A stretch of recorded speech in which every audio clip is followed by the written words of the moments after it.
Welcome in, everybody, to the Landry Football Podcast for this Thursday, April 8th. Man, is time continuing to speed on by. What, man, we're before you know it, we'll be halfway through this year that we just feels like we just started. Um, Want to follow up on a few things today. I did not start it off the show yesterday saying I was going to get into some of the latest and some of the people I talked with on the Deshaun Watson situation. Never got to it, which is fine. I'm going to talk about it today. I'm going to do it kind of at the top so I don't forget. We're going to get into some draft talk, but I want to talk a little bit about the grading scale criteria. Had a few questions and maybe a better understanding of that there's no such thing as a first round grade. There's grades that correlate to the first round, and you say, well, what's the difference? I'll get into that. So we're going to address that and answer your questions over in the chat room. So we appreciate you joining us. A reminder that if you are not watching us on Twitch TV, if you're not watching us on Facebook Live, if you're not watching us on YouTube, what are you doing?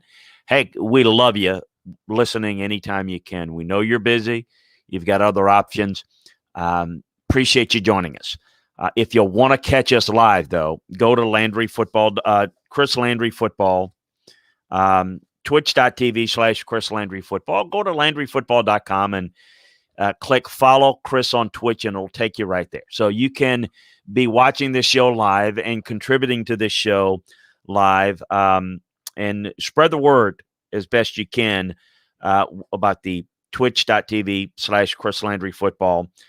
You can listen on any mobile device that you have, and you want to make sure that you do that, and make sure that you subscribe so that you can get an alert when we're getting ready to go live. So cheers on a few bits. Certainly spread the word about what we're doing. We really appreciate it. As I mentioned, this is the Landry Football Podcast, and we certainly are grateful with our partnership with Radio Influence, bringing you this podcast each and every week. You can listen to it. You can find it on LandryFootball.com, and certainly subscribe to it and listen to it there. So, mention we're going to start about talking. I want to get into what I think are some, I don't know if interesting is the right word, disturbing, but, certainly some tidbits I picked up on the Deshaun Watson situation. I have not followed it probably, excuse me, as closely as a lot of you have, as I am preparing for the draft and deep into that. But I did kind of have a little opportunity and made an opportunity to ask a few things about Deshaun. And we're going to get into some more draft talk and talk about grading scales and take your questions that you can, again, always contribute. Deshaun Watson's situation, talking with folks, and you combine it with the reports that are out there that are verifiable. A couple of things jump out at me. One, it is the fact that you've got 22 filings, I think 21 civil suits, one criminal suit. We'll see where that takes it in the legal definitions, and that will have its day in court or not, and we'll see where it goes.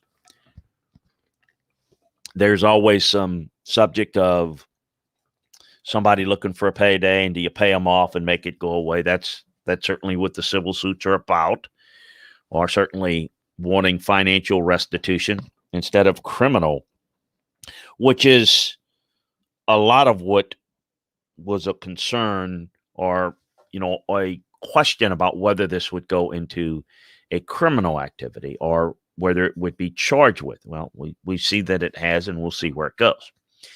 In discussing it further with people in the league, and quite frankly, with people I know, with the Texans I've worked with, the thing that jumped out at me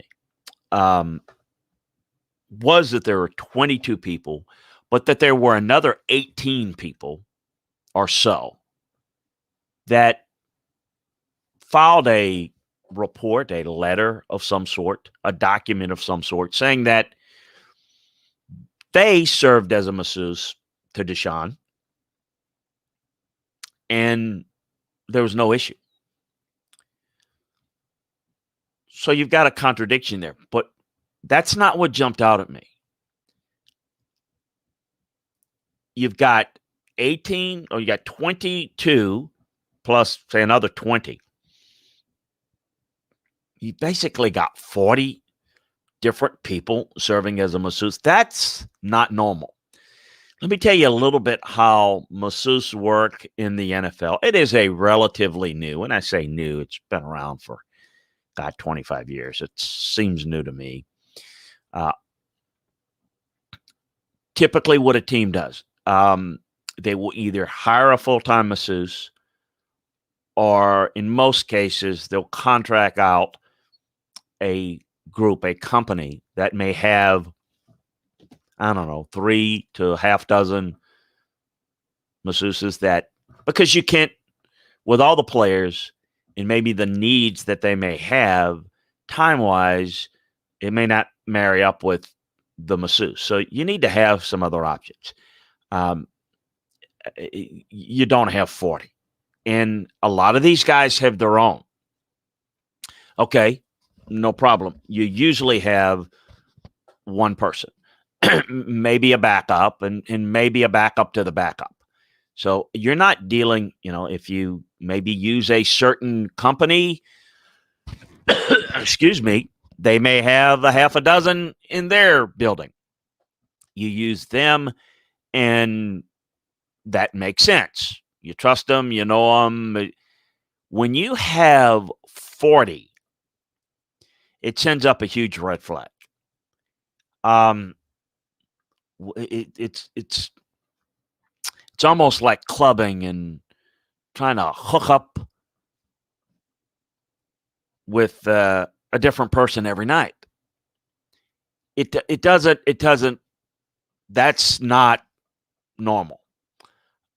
It's not normal for somebody that's trying to get a masseuse. It is perhaps normal protocol if you've got other things in mind. That concerned me more than anything. That it just looks bad. I don't know what happened. I don't know what was in those rooms. I know that if you've got 40 different people that have worked on you, it just sends up a red flag that just doesn't coincide with how real masseuse operations work with teams. And again, the individuals don't know that they're one of 40. But for a player to have that many is disturbing. It is a little confusing in that it's just not normal.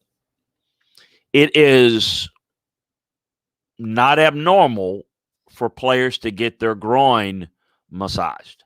That's something that with groin pulls and stretching and plyometrics, something that's really important. Obviously, no Snickers, please. It's a sensitive situation in an area. And if you can, maybe you get a male masseuse to do that. Deshaun Watson, I understand it. Certainly, one of the things I was told and I learned that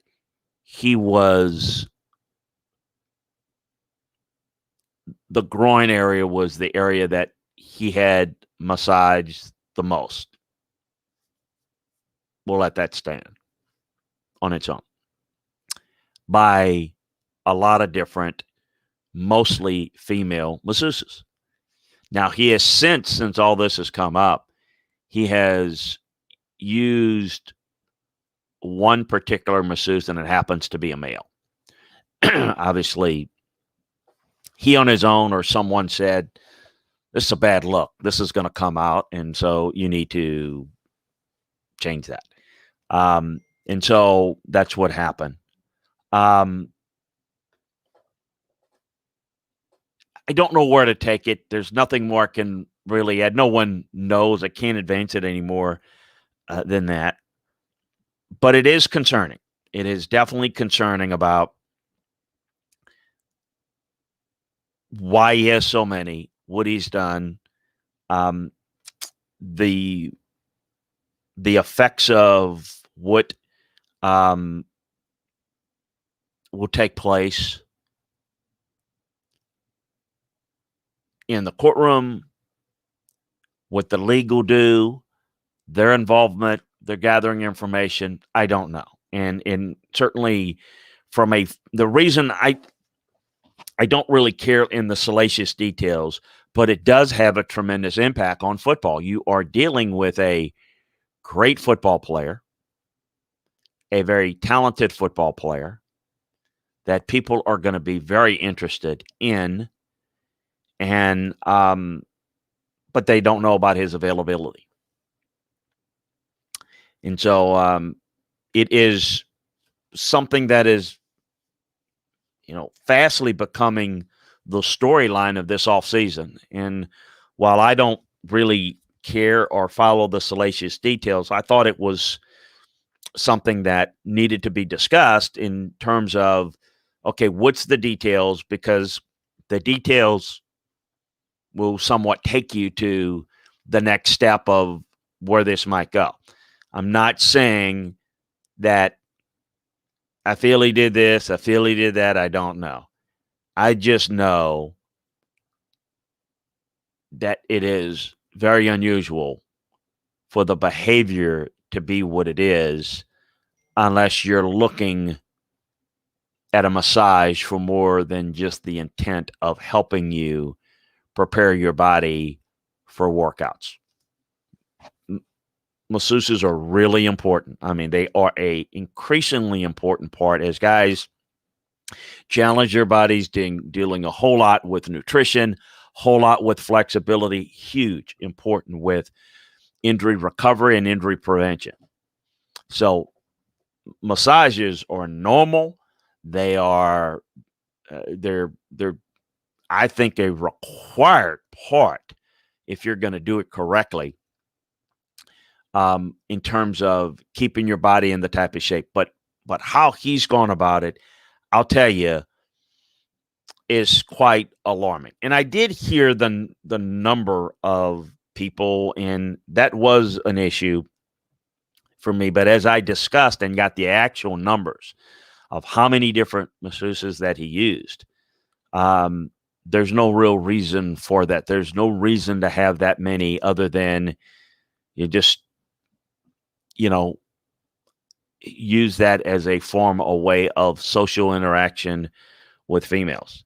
And wanting certain ones that looked a certain way to do it. I mean, this sounds like the whole Les Miles, having one a certain look in the recruiting office. Well, we know why that is. This is kind of where this is. So we'll kind of leave it at that, and we'll kind of see where that takes it. I don't know. It does create a need long term. I don't think he's going to be with Houston long term. I just don't know short term where he's going to be. All right, let's move on to more football discussions, what I want to talk about. And I want to talk about, and again, we're taking your questions in the chat room. If you got them, bring them on. A lot of talk about players and the draft and where they're going to be taken, and all those things are intriguing, no doubt. They're looked at as the fun part of it, and I agree it is. But you will hear this a lot. This guy's a high first round or high second. That's a projection of where they're going to go. What I try to focus and what we do over at LandryFootball.com, and I encourage everybody, if you haven't yet joined, it's always a great time to join, but it is a perfect time, really, with the draft coming down upon us, to take advantage of our scouting season discount, where we are looking at the draft differently than others do.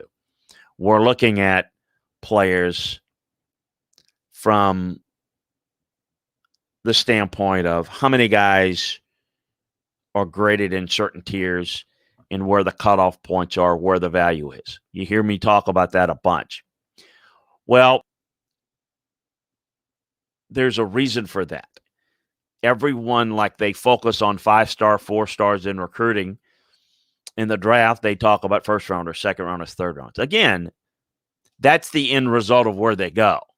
How they get there is the important part, and really the only important part. It's kind of like you say, we always talk about the result. The result doesn't matter. It's the process that creates the result, because that's where your result is. So when you're talking about a grading scale and you talk about how that correlates to where a guy will likely be valued and being taken, you hear me talk about 7.4, 7.0 grades, 6.9 to 6.5 grades, and where it correlates. What I want to spend a little time today doing is going over, what does that mean? So what does a 7.4, 7.0 grade mean? What does a 6.9, 6.5 grade mean? And this grading criteria is not just an overall assessment, but as I break down all the critical factors, and on different shows, and I may do this in the summer again, break down the critical factors of each position. There are plenty, upwards of 20 at each position. You grade each character. You're talking about a receiver's hands. You grade him on, does he have 7.4, 7.0, 6.9, 6.5 hands, 6.4, 6.0 hands? Well, what does that mean? I'm going to tell you. You grade all the different position specifics and critical factors at each position, and then you give them an overall grade. But it's the words, the descriptive words that describe and take you to the numbers. The numbers have to match the words have to match the numbers. So what does it really mean? What is a 7.4 to 7.0? Be it a grade in a critical factor or a grade in an overall player. 7.47, super elite to outstanding. Okay, elite, 7.4, outstanding, 7.0. That's in the same grade tier. The player performs the skill. Okay, the skill overall and the skills individually in the different critical factors without abnormal or extra effort. And they do it consistently. Okay, he is executing extremely well, seamlessly, without extraordinary effort. He's an exciting player, consistent player, plays with a certain flair, with no noticeable weakness, and against all competition level. That's where somebody would get a 7.4 to 7.0 grade. Very, as this suggestion is, very rare, very unusual to get graded that high. So if you're talking about the player's hands, the player's speed, the player's arm strength, whatever the criteria is for that position, and again, there are 18 to 16, 18 to 20 of each position, critical factors, you grade each category.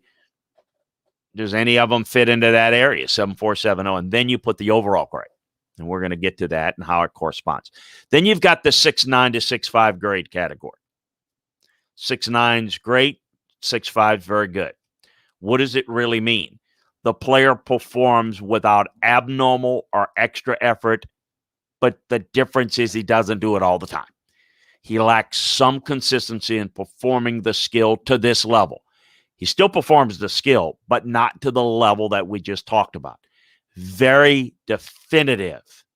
Okay, people just, I like this guy. I saw him play against this team. Great hand. How many games have you watched? Have you studied them all the time? No, I just how consistent is he? How reliable is he against all level of competition? He lacks some consistency in performing the skill to that highest level, but he's still exciting. He's still rare. Still no noticeable weakness. It's just that he doesn't do it as consistently as the 7.0 guys. So 6.9 would be great. 6.5, very good. Good to above average. 6.4 to 6.0. 6.4 is good. 6.0 above average. The player performs the skill or the overall skill set is with some abnormal or extra effort and does it more often than not, though not as consistent as the 6'9" to 6'5s.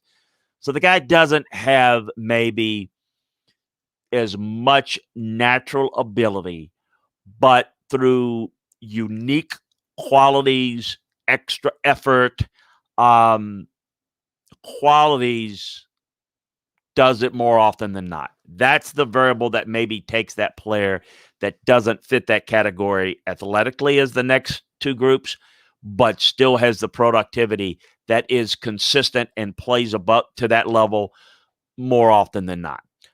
Or he's just, someone that has ability, but he's just not as consistent.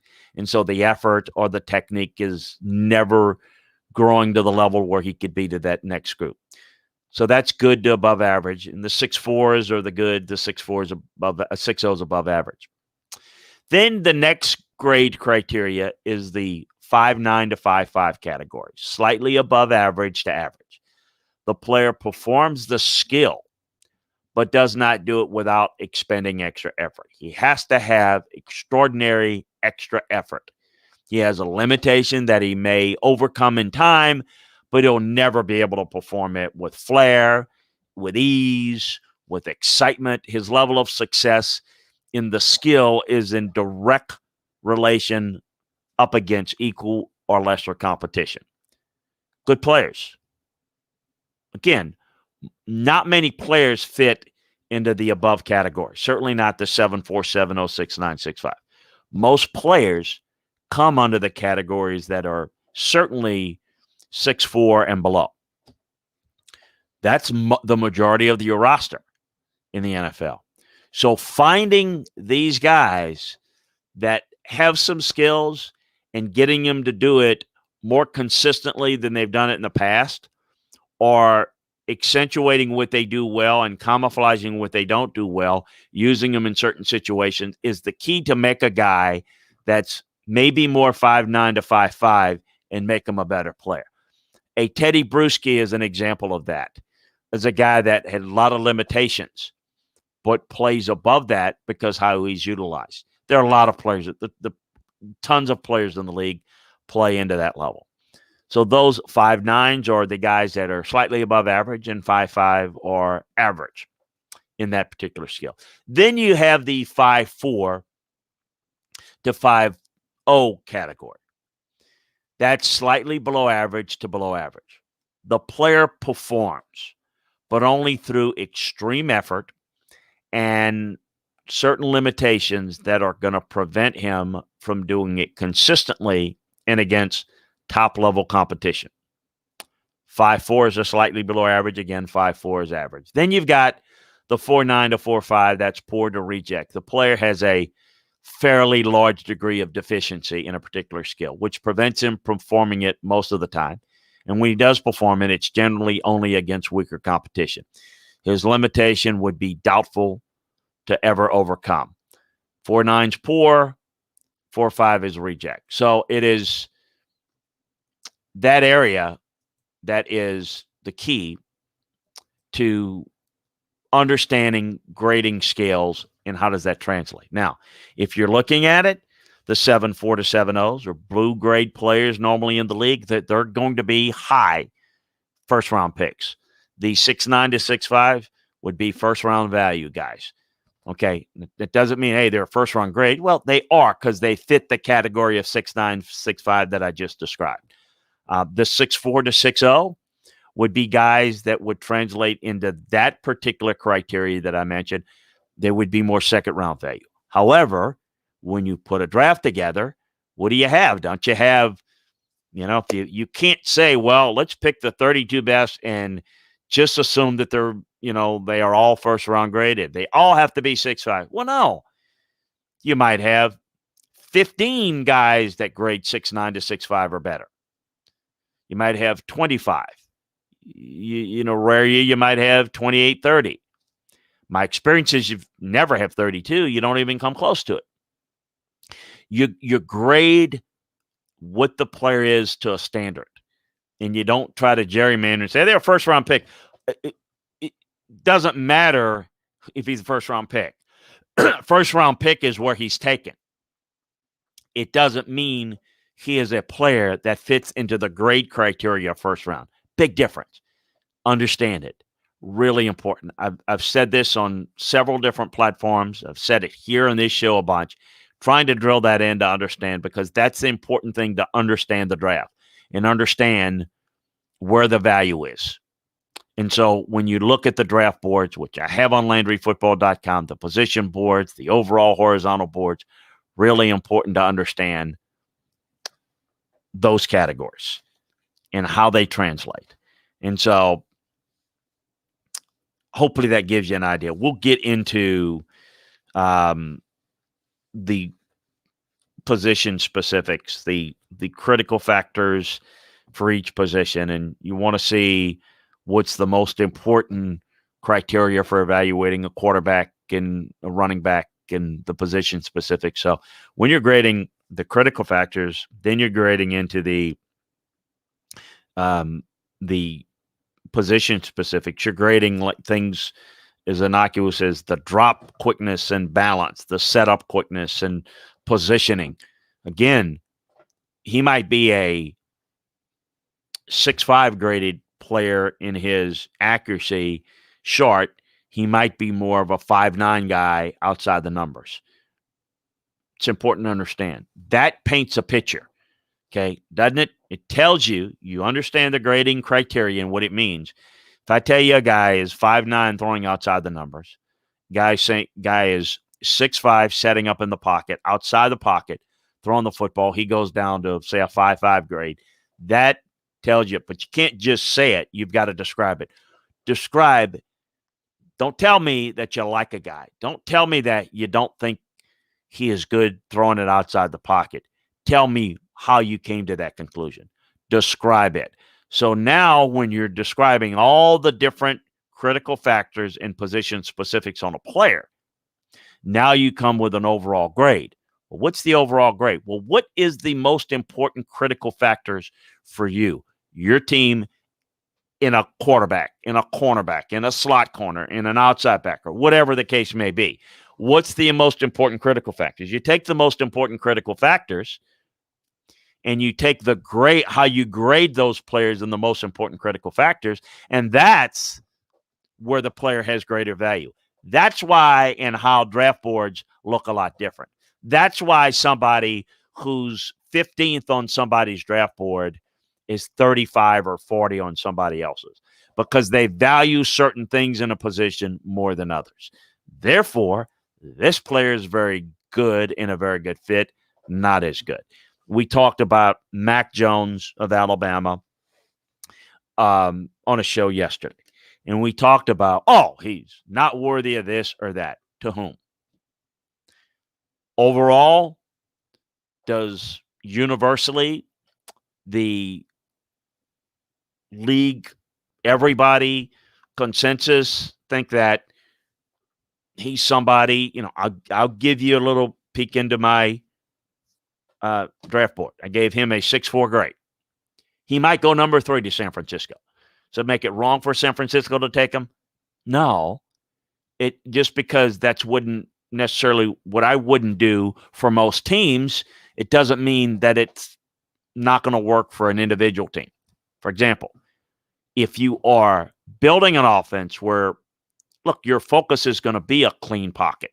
Your focus is going to be timing routes. That is, you've got to correspond the depth with the routes that the ball comes out quickly on a 3, 5, 7-step drop. That's what you do. Those release times are all very important. If you're a quarterback, that's a play extender. If you do a lot of rollout game and you have a lot of comeback routes and you don't rely on the timing of the routes, then you're what we call creating off platform. Well, then that's a different type of player. What do you want? Folks, we've seen Patrick Mahomes as that type of player. We also see the guy that was successful in quarterbacking a team that won the Super Bowl, and Tom Brady, that is the pocket guy. You can do it different ways. You have to, what's important is not what you do, but identifying what it is that you want to do and finding the players that fit that.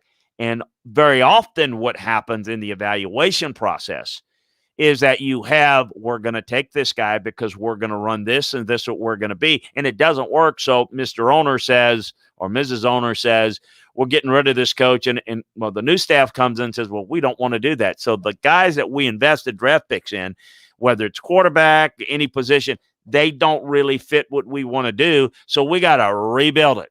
And that's my old theory of, you're building a house, you got to tear it down to the studs and start over. You never move in and get to enjoy the pool, the living room, the game room, the man cave, the kitchen. You never do it. Why? You're constantly building it down to the studs.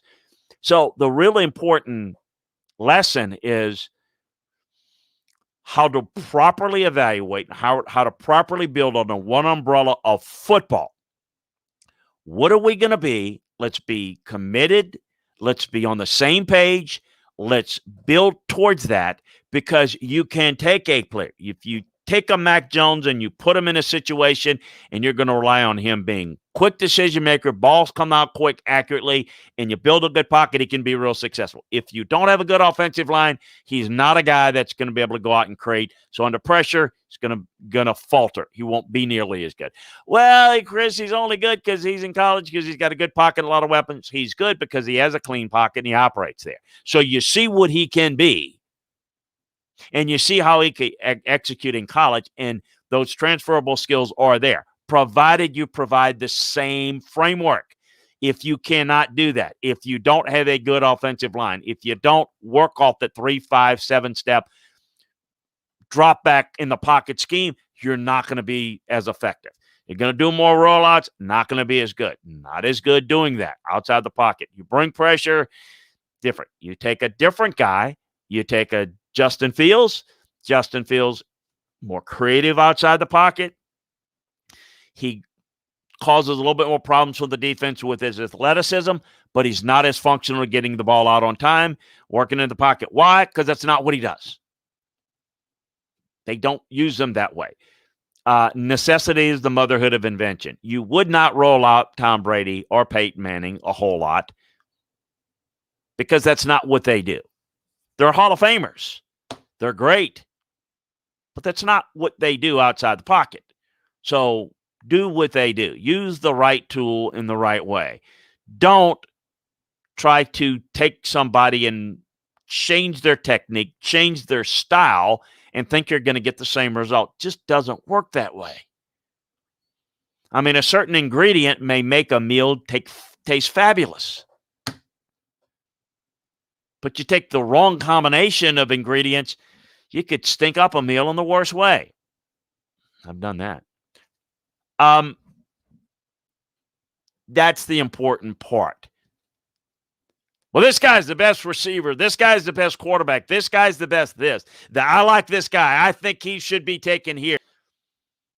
That's not the most relevant part of this. It's a conversation piece.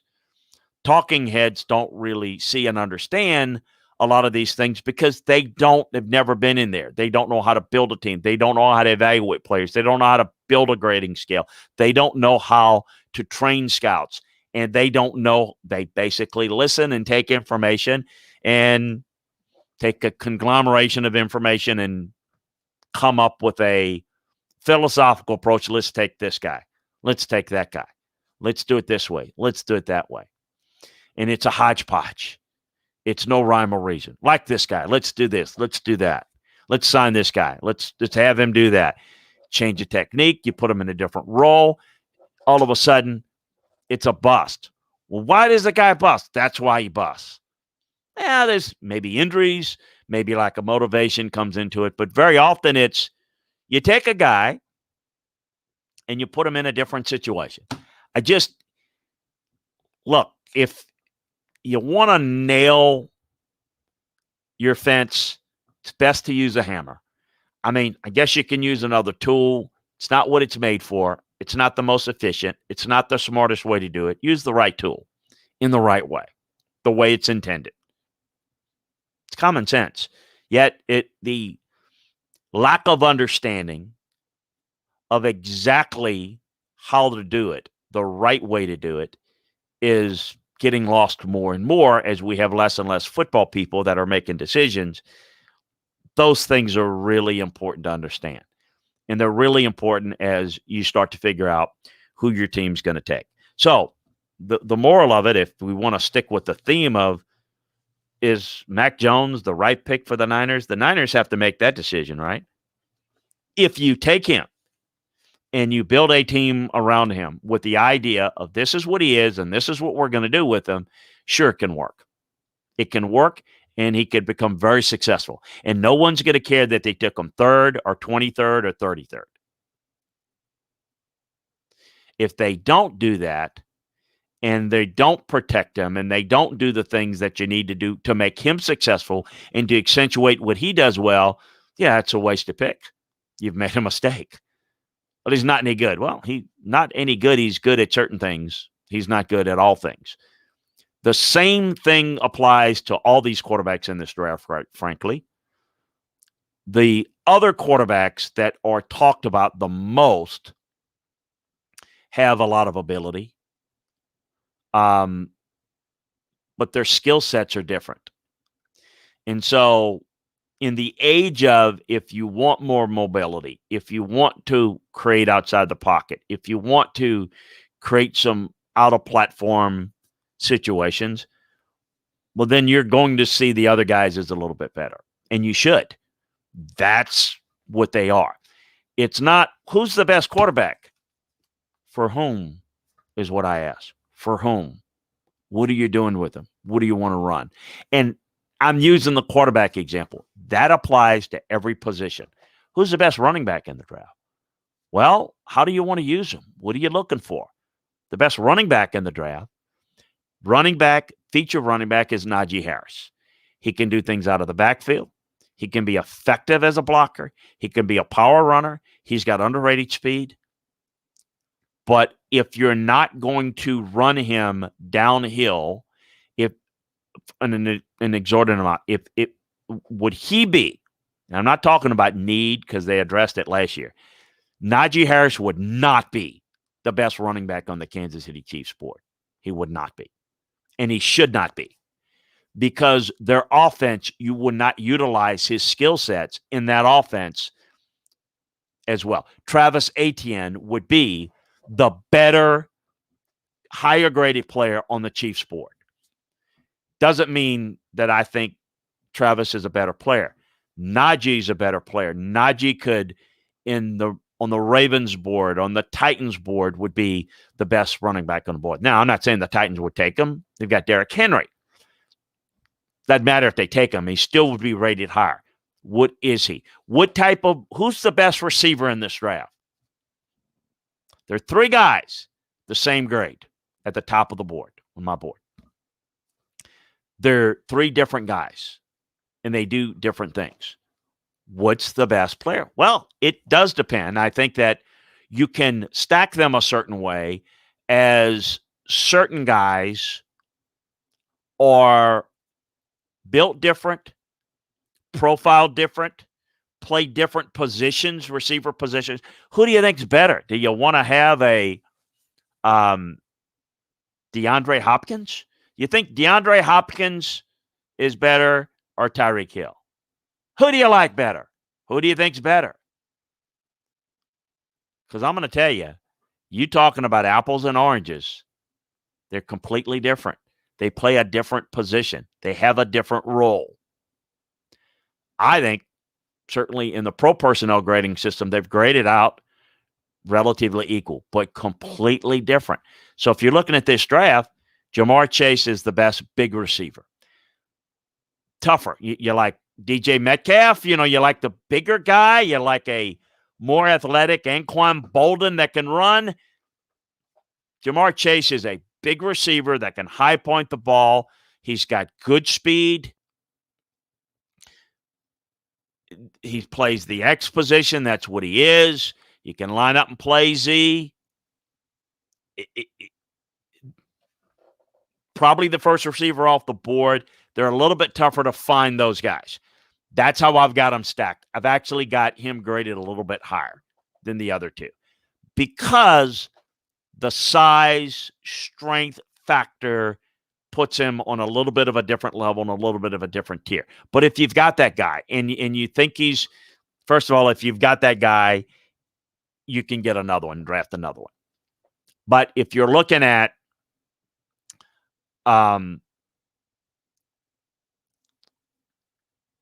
Smith, Jalen Waddle, you've got Jalen Waddle. This guy is, no one talks about this. This guy has the best skill set as a return guy that I've seen in a long, long time, over a decade. This guy is a Pro Bowl returner immediately. He also has great vertical speed, and he's got underrated quickness. He was considered their best receiver at Alabama. That's neither here or there. But this guy can play X. This guy can play Z, ideally Z. It helps him get off the line of scrimmage with his quickness and go by you. You can maybe jam him a little bit more if he plays X. You can line him in a slot, but you want him outside to where you will force the safety to have to cheat over. That speed is incredible. Devontae Smith, most polished. Doesn't have great size, but boy, what unbelievable quickness, balance, body control, very good speed. Just giving you three guys, all home runs, all with those first-round talent that would all in the 6'9" to 6'5" or a grade area. Jamar 6'9", the other two 6'5". So in the same grade plateau, but one's just stacked a little bit higher for the reasons I mentioned. You can't go wrong. And that would correspond to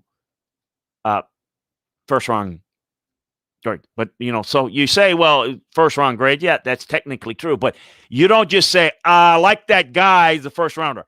Again, you've got to go through, for me, you got to go through that process of grading him that takes you to a certain grade that then allocates putting him worthy to a certain spot. That determines whether you take him at 5 or 10 or 6, whether you would move up to get him and what you would give up. What are you getting?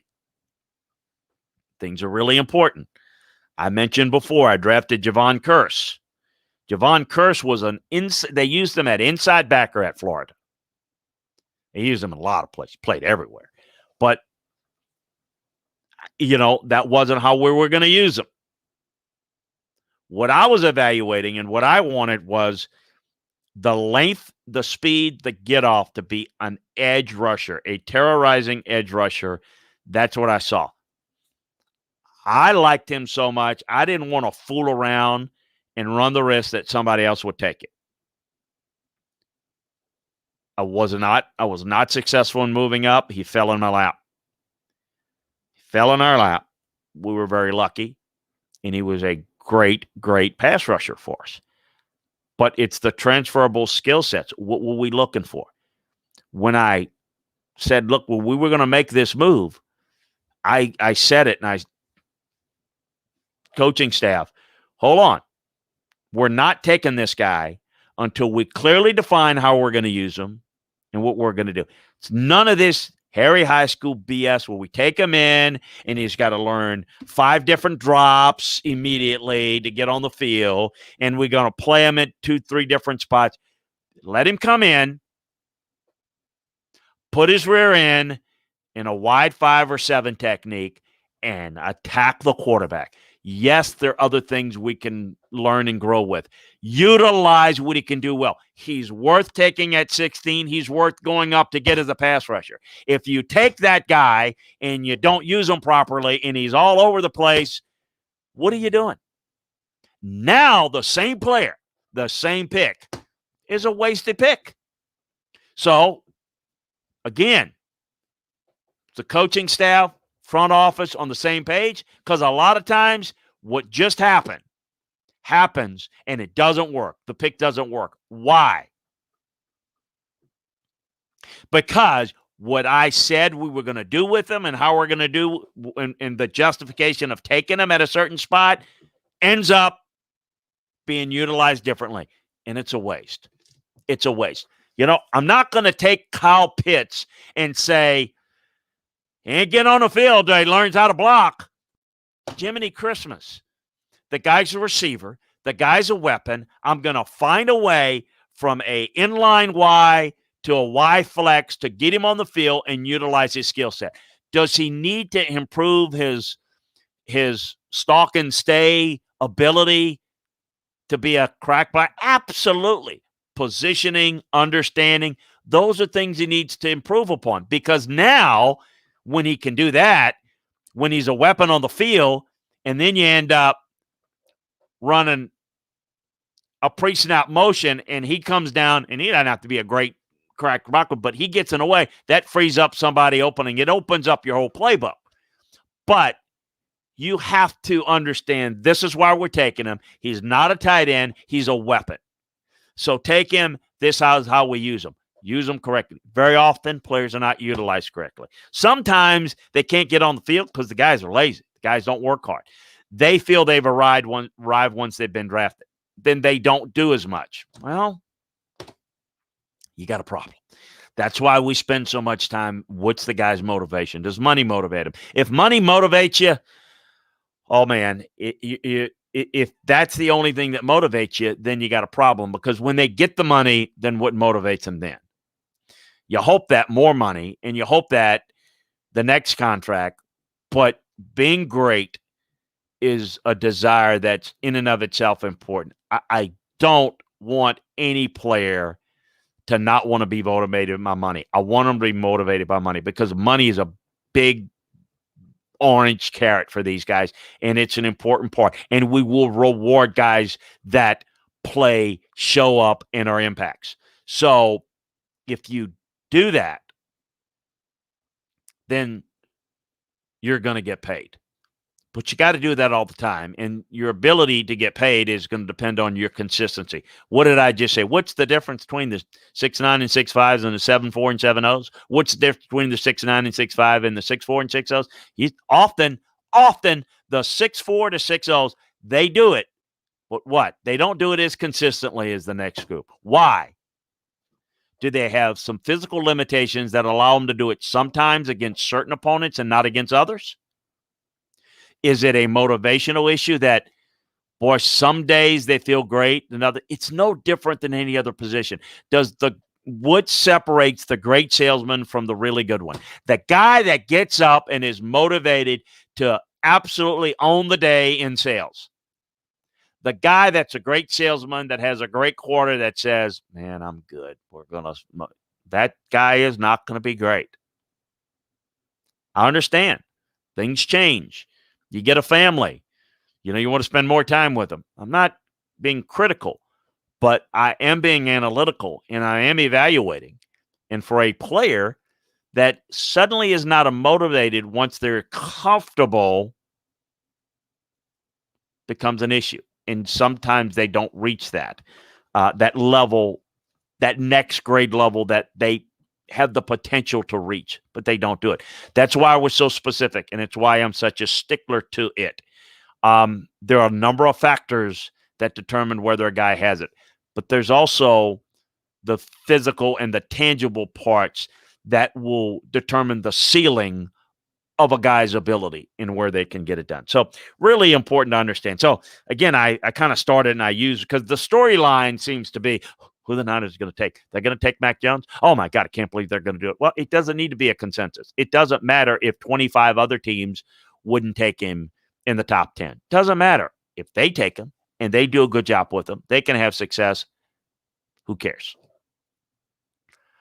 You think that if you had to do it over again and you had the benefit of hindsight, which we don't have, everybody is critical, but hindsight's great, isn't it? Would you wait for Tom Brady or Drew Brees to go as late as they did, particularly Brady? No. Of course not. It's why these guys are taken really high at the quarterback position. The importance of the position, the rookie contract is not what it used to be. You don't have to pay the $50 million guaranteed money out of a rookie immediately. It's less. So if you don't get your guy, you go and get another one. If you're the Jets and you're not comfortable with Darnold and you don't feel you can, you go and draft Zach Wilson. Is it going to be better? Don't know. Don't know that we're not going to be talking about the Jets in the same situation in 3 or 4 years. It's up to them. Depends on how well they do their job building a team around whatever quarterback that they take. Same thing with San Francisco. Same thing with Jacksonville and Trevor Lawrence. Think Trevor Lawrence is going to be a superstar player? Potentially. He has a natural ability to do it. He's got the tangibles. He's got some intangibles. Is Jacksonville going to build a good team around him? Is Trevor going to be as motivated down the road with a lot of money as he will be now? I, have an opinion on it, but there's no guarantee. All those things are going to determine it. There's a lot of players that are written off that come back and have really good second, third years and develop. All you want is for guys to continue to grow and continue to develop. In the development part, the understanding that the draft is the launch point of a career, not the end point. So many people think, oh, we're good now. We fixed our offensive line with 3 guys and we're off and running. No, you drafted 3 guys. They got to work. You got to work. You got to develop. You got to work. You got to scheme. You got to put talent around it. You've got to get playmakers around the protection. You got to put protection around the playmakers. You got to play good defense to help your offense and vice versa. You can't give away cheap yardage in the kicking game. You play really good defense and you can't cover a kick. You're hurting your defense. You can't return and set up good field position. You're in bad position. You hurt your offense. Those are things that we talk about during the season, how the offense affects the defense, how it affects these special teams, all interconnected. The draft, the evaluation process, all interconnected to how you play, what you want to ultimately achieve. We all want to ultimately achieve building a championship, winning a Super Bowl, or winning a national championship in college. How do you do it? How do you get there? The reason why the greats are the greats is not because they show up every day and do it. They have a process. They have a strictly regimented process of how to build it, how to find at each position the right type of players, and then how to build off of that, how to grow it, how to replace and groom behind it. It's what Alabama does better than anybody's done in modern history of college football. And the good teams in the NFL, the successful ones, are really good. Kansas City does it completely different than, say, the Patriots have done it in the past. But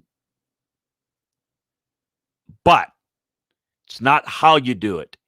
Is a buy-in to what you're doing and a commitment to what you're doing, and then building the players that fit those criteria and putting the right grade in the evaluation. And in order to put the right grade, the verbiage, the description of why you think this guy has 6'9" hands. Describe it to me. Describe why you see it. Don't tell me he's got 6'9" hands, because I don't know. You don't know if he's. Tell me. Describe it to me. Don't tell me you like it. I don't know. You sit there and describe it, and you just describe 6'0" hands, and you give him a 6'9". That's a completely different player. Yeah, but I saw it this game. Well, what other games? What other exposure? Did you see it in practice? Did you see it in other games? Describe it. Well, it wasn't as good. Okay. Well, he caught 8 balls against Florida State. That's stats. That doesn't tell you about his hands. Describe his hands. Describe his get off, his speed, his quickness in and out of his cuts. Describe it. Describe his pass rush. What makes him a good pass rusher? Describe it. Do you understand the techniques? Do you understand the different mechanisms? If you don't, well, then you're just guessing and just throwing stuff out. And that's why, well, I don't know it. Well, there are a lot of people make mistakes. They've always made mistakes. They're making more mistakes now because I think people are gambling, and I think you got less football people making good football decisions. And I think you also have less continuity to build it. Let's get to some questions. Spartan Martin says, have you seen video games take a toll on the work ethic of some of these athletes? I don't know. You think players playing video games? Let me say this. I think, first of all, I'm not a video game guy, but I've learned a little bit because, let me say this overall. It's not what you're asking, but what has helped players learn more about the game is video games. Players, people in general, when they can watch a video or see animation, they learn better than reading a playbook. That's why playbooks are digital, they're virtual, they're on an iPad now. You can give interactive tests. You can chart how much they've been in their playbook, because you know when they go in and out, and you can learn. It's more fun learning. So I think it's helped. Now, I don't know what you mean if you're saying that they play video games, like if you're playing what are the, I don't know, somebody will have to help me. Is it Game of Thrones or something to where you play the, stuff that non-football? Yeah, if you're not spending time doing football stuff and you're just doing a whole bunch of other stuff. Because I know there's some people that are addicted to those video games and war games and whatever. Well, that doesn't help you play football. I'd rather them, if they were going to spend time on that, spend time at least looking at football stuff.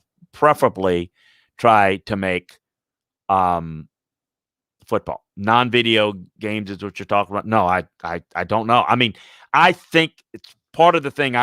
It's one of the things I do ask, that I try to find out. I don't ask them how much time they do. I get a feel for what do they like to do. What did they like to do away from football? What do they spend their free time doing? Somebody that does an inordinate amount of that is a problem. There are rumors about this guy and that guy, and Spartan Barton brings out Dwayne Haskins. I don't know if that's true. I don't know if the fact that he likes video games more than football is true or not. Certainly something contributed to his work ethic issues. That's really important. Some guys just don't like it. Some guys are good at football and they will do what they're told to do, but they don't do extra. It's a different world. And if you're not I'll do something extra type of person, you're going to struggle a little bit. And at the quarterback position, a lot, in fact. So I don't know if overall, look, it's not going away. And as I said, we try to encapsulate that to say, let's make this fun. Let's make learning fun. Let's make football fun. Learn and grow from it. That's really important. And then try to go out and there are things we can do playbook-wise to almost create a video game atmosphere to where they can learn reality football. That's really important. So what Tony asks, what was your evaluation of Jim McMahon and Wilbur Marshall? Wilbur Marshall was a great player coming out of Florida. Really good edge rusher, tough to block. He had a great finish, great motor. He could play on his feet very well. Was a really, really good player. Jim McMahon was a character out of BYU. He was more of a character once he got away from BYU. Jim had a toughness about him, a grit about him. He was a guy that was a lot smarter than he came across. He absorbed things quicker than a lot of people did, but he had an aloofness about him that would make people think that he wasn't that interested in it. And he was, and he did a pretty good job. He was very effective for the Bears. That was built around a defense, built around a running game. But boy, did he add juice to that offense. As people overplayed the run and he could get the ball deep, he could really quickly make good decisions under pressure and get the ball to the open receiver. He was very, very good. Is he the optimal guy that you would like in today's game with getting the ball out quickly? No, that wasn't what he was asked to do. Case in point of what are you getting and what do you want? Obviously had a really good career. And it's not doing real well, actually. So thinking about that. All right. So hopefully that gives you a better idea. We'll get into the minutia of the draft and what's going to happen. But this gives you a little bit of the why things happen. And I think these things are really valuable as you go to the draft. Check out LandryFootball.com. Get the latest draft board information, horizontal board, vertical boards, which are the position boards, getting them all out there for you. And going to have all of them. Got the defensive line out today. All the offensive position boards are up. We'll get the linebackers and DBs out the rest of the day and tomorrow on special teams. You'll have all of that for you, all the complete breakdowns.